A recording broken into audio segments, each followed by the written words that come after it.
আসসালামু আলাইকুম। কখনো কি আপনার এমন মনে হয়েছে যে আপনার সবচেয়ে কাছের মানুষটির সাথে আপনার সম্পর্কটা ঠিক আগের মতো নেই? সবকিছু ঠিকঠাক চলছে, কিন্তু ভেতরে ভেতরে একটা অদৃশ্য দেয়াল তৈরি হয়ে গেছে, একটা অদ্ভুত অস্থিরতা যা শুধু আপনার একার নয়, আপনি অনুভব করতে পারছেন অপর দিকের মানুষটির মধ্যেও সেই একই ছটপটানি কাজ করছে।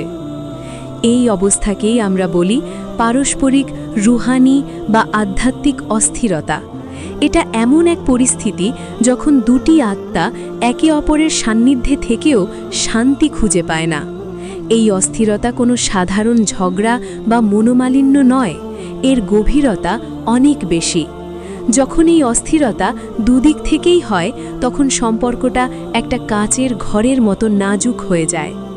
আজ আমরা এমন তিনটি সুস্পষ্ট নিশানি বা লক্ষণ নিয়ে কথা বলবো, যা প্রকাশ করে যে একটি সম্পর্কের মধ্যে রুহানি অস্থিরতা দুদিক থেকেই কাজ করছে। এই লক্ষণগুলো চিনতে পারাটা প্রসঙ্গের দিকে প্রথম পদক্ষেপ। চলুন শুরু করা যাক। প্রথম নিশানি, কথার বরকত উঠে যাওয়া। প্রথম এবং সবচেয়ে গুরুত্বপূর্ণ নিশানিটি হল আপনাদের কথার বরকত উঠে যাওয়া। একটু খেয়াল করে দেখুন তো, একটা সময় ছিল যখন আপনারা ঘন্টার পর ঘন্টা কথা বলতেন, ছোট ছোট কথা, অর্থহীন কথা, কিন্তু সেই কথাগুলোর মধ্যে একটা শান্তি ছিল, একটা আন্তরিকতা ছিল। আর এখন কি আপনাদের কথাবার্তা কেবল প্রয়োজন ভিত্তিক হয়ে গেছে? বাজার থেকে কি আনবে, বাচ্চার স্কুলের ফি দিয়েছ, এই ধরনের দরকারি কথার বাইরে কি আর কোনো কথা হয়? যখন রুহানি অস্থিরতা দুদিক থেকেই আসে, তখন যা হয়, এক, ভুল বোঝাবুঝি বেড়ে যায়। আপনি হয়তো খুব সাধারণ একটা কথা বললেন, কিন্তু অপরজন তার ভুল অর্থ বের করে নিল। একটা নিরীহ প্রশ্নকেও তার কাছে কৈফিয়ত তলব মনে হতে পারে। শব্দের আসল উদ্দেশ্য হারিয়ে যায়, আর তার জায়গায় জন্ম নেয় সন্দেহ। নীরবতা অসহ্য মনে হয়।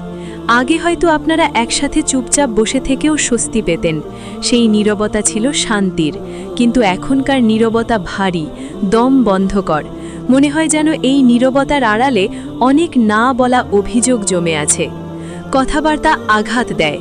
যখন কথা হয় তখন সেগুলো আর মনকে শান্ত করে না, বরং কাঁটার মতো বিঁধে।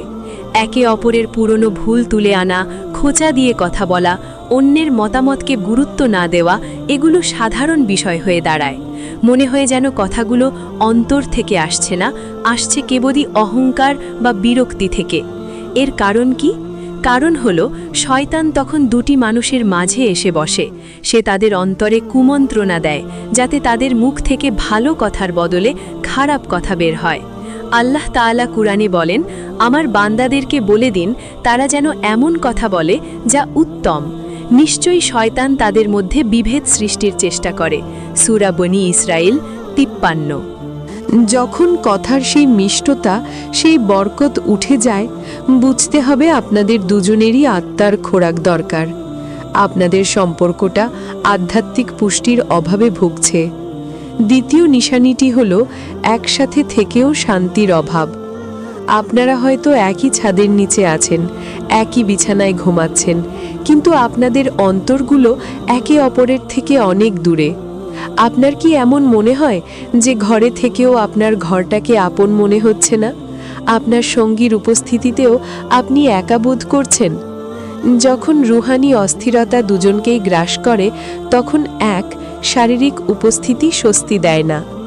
আগে হয়তো সারাদিনের ক্লান্তি শেষে প্রিয় মানুষটার মুখ দেখলেই মন ভালো হয়ে যেত, তার পাশে বসলেই একটা নিরাপত্তা অনুভব করতেন। কিন্তু এখন তার উপস্থিতি আপনাকে আরও বেশি অস্থির করে তোলে। তার পাশে বসলে আপনার নিঃশ্বাস নিতেও কষ্ট হতে পারে।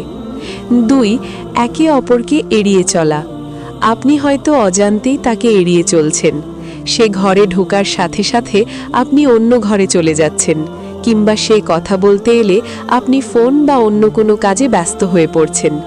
এই এড়িয়ে চলাটা সচেতনভাবে না হলেও আপনার আত্মা তাকে প্রত্যাখ্যান করছে। তিন, ছোট ছোট বিষয় অসহ্য লাগে। তার সামান্য ভুল, যেমন ভেজা তোয়ালে বিছানায় রাখা বা জোরে শব্দ করে খাওয়া, যা আগে আপনার চোখেই পড়তো না, এখন সেগুলোই আপনার মেজাজ খারাপের কারণ হয়ে দাঁড়ায়। কারণ আপনার অন্তরে তার জন্য যে ধৈর্য এবং ভালোবাসার জায়গাটা ছিল তা সংকুচিত হয়ে গেছে। আল্লাহ তাআলা স্বামী স্ত্রীর সম্পর্ককে প্রশান্তির উৎস হিসেবে বর্ণনা করেছেন।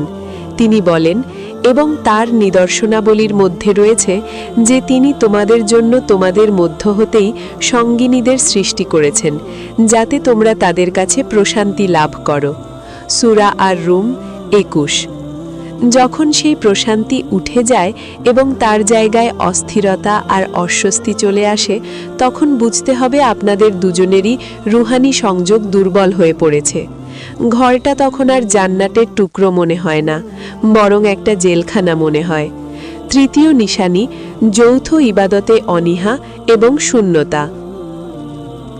তৃতীয় এবং সবচেয়ে ভয়ঙ্কর নিশানিটি হল যৌথ ইবাদতে অনীহা এবং শূন্যতা। যে দুটি মানুষকে আল্লাহ একত্রিত করেছেন তাদের সম্পর্কের মূল ভিত্তিই হল আল্লাহর প্রতি বিশ্বাস।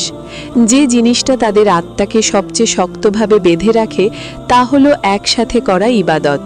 হতে পারে সেটা একসাথে নামাজ পড়া, একসাথে কোরআন তিলাওয়াত করা, অথবা একসাথে বসে আল্লাহর কাছে দোয়া করা। যখন রুহানি অস্থিরতা চরমে পৌঁছায় তখন একসাথে ইবাদতের ইচ্ছা মরে যায়। আগে হয়তো আপনারা তাহাজ্জুদের জন্য একে অপরকে ডেকে তুলতেন কিংবা একসাথে বসে কোরআন পড়তেন। এখন এসবের প্রতি কোনো আগ্রহই কাজ করে না। একজন ডাকলেও অন্যজনের শরীর খারাপ লাগে অথবা কোনো অজুহাত চলে আসে। 2. ইবাদত করলেও তাতে প্রাণ থাকে না। যদি আপনারা একসাথে নামাজে দাঁড়ানো, সেই নামাজে কোনো মনোযোগ থাকে না। মনে হয় যেন এটা একটা সামাজিক বা পারিবারিক দায়িত্ব পালন করা হচ্ছে। সিজদায় গিয়ে আল্লাহর কাছে একে অপরের জন্য দোয়া করার যে আকুতি, তা আর আসে না। 3. আধ্যাত্মিক আলোচনা বন্ধ হয়ে যায়। দিনের কথা, আল্লাহর কথা, আখিরাতের কথা, এই বিষয়গুলো আপনাদের আলোচনা থেকে হারিয়ে যায়। এর বদলে দুনিয়াবি বিষয়, অভিযোগ আর সমালোচনা আপনাদের কথার মূল বিষয়বস্তু হয়ে দাঁড়ায়। মনে রাখবেন, শয়তানের সবচেয়ে বড় টার্গেট হল একটি পরিবারকে, একটি সম্পর্ককে ভেঙে দেওয়া, আর তার সবচেয়ে কার্যকর অস্ত্র হল তাদেরকে আল্লাহর স্মরণ থেকে গাফিল করে দেওয়া।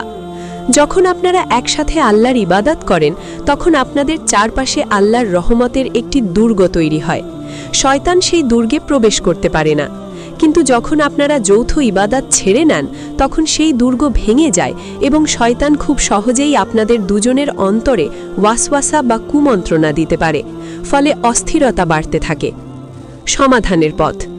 যদি এই 3টি নিশানার এক বা একাধিক লক্ষণ আপনার সম্পর্কের মধ্যে দেখতে পান, তাহলে ভয় পাবেন না, হতাশ হবেন না, কারণ সমস্যাটা চিহ্নিত করতে পারাটাই সমাধানের অর্ধেক। এটা কোনো দোষারোপের খেলা নয় যে তোমার জন্য এমন হচ্ছে বা আমার জন্য এমন হচ্ছে। এটা বুঝতে হবে যে এই অস্থিরতা আপনাদের দুজনেরই, তাই এর সমাধানও আপনাদের দুজনকেই একসাথে করতে হবে। এর সমাধান কি? সমাধান হলো যেখান থেকে সংযোগ বিচ্ছিন্ন হয়েছে ঠিক সেখানেই আবার সংযোগ স্থাপন করা, আর সেই সংযোগের মূল কেন্দ্র হলেন আল্লাহ সুবহানাহু ওয়া তাআলা। 1. কথাবার্তা দিয়ে শুরু করুন, তবে এবারের কথাগুলো অভিযোগের নয়, বরং আন্তরিকতার। একে অপরকে বলুন, আমাদের মধ্যে কিছু একটা সমস্যা হচ্ছে, চলো আমরা দুজন মিলে এটা ঠিক করি। দুজন মিলে অজু করে 2 রাকাত নফল নামাজ পড়ুন। এরপর হাত তুলে আল্লাহর কাছে আপনাদের সম্পর্কের শান্তির জন্য, বরকতের জন্য, ভালোবাসা ফিরিয়ে দেওয়ার জন্য মন খুলে দোয়া করুন। বলুন, হে অন্তর পরিবর্তনকারী, আমাদের অন্তরকে আপনার আনুগত্যের ওপর স্থির রাখুন এবং আমাদের একে অপরের জন্য প্রশান্তিদায়ক বানিয়ে দিন। 3. ছোট করে যৌথ ইবাদত শুরু করুন। প্রতিদিন অন্তত 1 ওয়াক্ত নামাজ একসাথে জামাতে পড়ার চেষ্টা করুন। নামাজের পর মাত্র 1 মিনিটের জন্য হলেও একসাথে বসে দোয়া করুন। সপ্তাহে 1 দিন 5 মিনিটের জন্য হলেও একসাথে কোরআন তেলাওয়াত করুন, অর্থসহ। বিশ্বাস করুন, যখন দুজন মানুষ একসাথে আল্লাহর দিকে ফেরে, আল্লাহ কখনোই তাদের ফিরিয়ে দেন না। রুহানি অস্থিরতা একটি আধ্যাত্মিক রোগ, আর এর একমাত্র চিকিৎসা হল আল্লাহর স্মরণ এবং তার কাছে আত্মসমর্পণ। আল্লাহ আমাদের সবাইকে এমন সুন্দর ও প্রশান্তিময় সম্পর্ক দান করুন, যা আমাদের দুনিয়া এবং আখিরাতকে উভয়কেই সুন্দর করবে। আমিন।